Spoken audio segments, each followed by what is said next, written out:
Just to remind you, Marc Faber is listening in. He's going to give us a few more comments from Switzerland, where he's on a camera at the moment. The UK Chancellor, Alistair Darling, saying, no doubt the sharp economic downturn has made the banking situation in the UK worse. He does not believe that governments should be running banks in the longer term, but he says we have to make sure we know what banking risks are if we are offering insurance. And indeed, this is what they are doing, so one assumes that the British government does believe it knows what the banking risks are at this stage. Mark, you have a view, I think, that this policy intervention could possibly only make the economic slowdown deeper and longer. Why?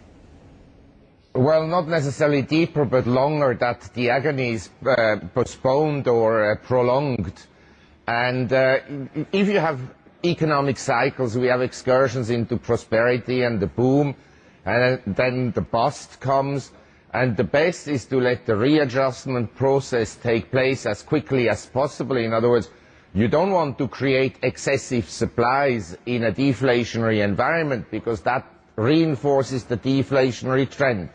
And through all the bailout packages, essentially you reinforce the deflationary trend.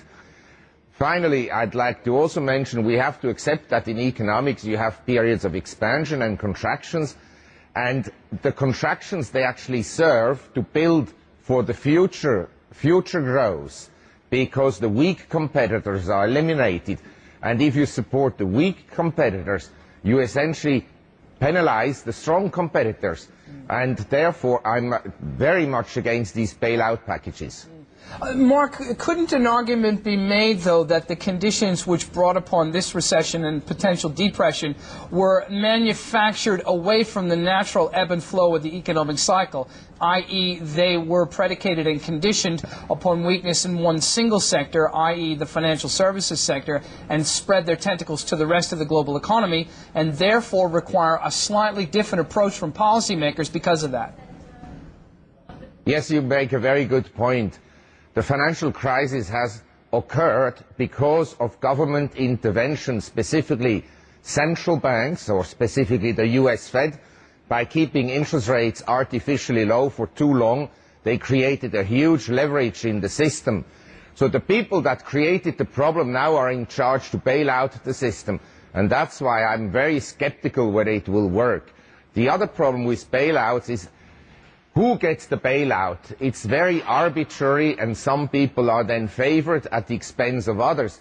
I mean, I think it was good that Lehman went bankrupt, but I don't see any reason why AIG has been supported and Lehman went bankrupt. Either you bail out everybody or nobody, but you can't decide this company I'm going to bail out and that one I'm not going to bail out.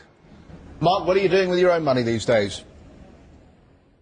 Well, I have to tell you, I think the markets became very oversold in November, and they can be a rebound. I'm still thinking that for the next couple of months the markets will stabilize and rebound somewhat. So I have some shares. I have some shares in Asia. I have some mining stocks, exploration companies, physical gold. And as far as the currency is concerned, I think the dollar is of course a disastrous currency, but the others are even worse. So I have a basket of different currencies, mostly euros and dollars, but I'm leaning more towards the view that the dollar could strengthen somewhat more. But I have to say, yes? Got to wrap with you. Sorry, sir. Good to have you with us, though. Thank you. Marc Faber, editor and publisher of the Gloom, Doom and Doom Report.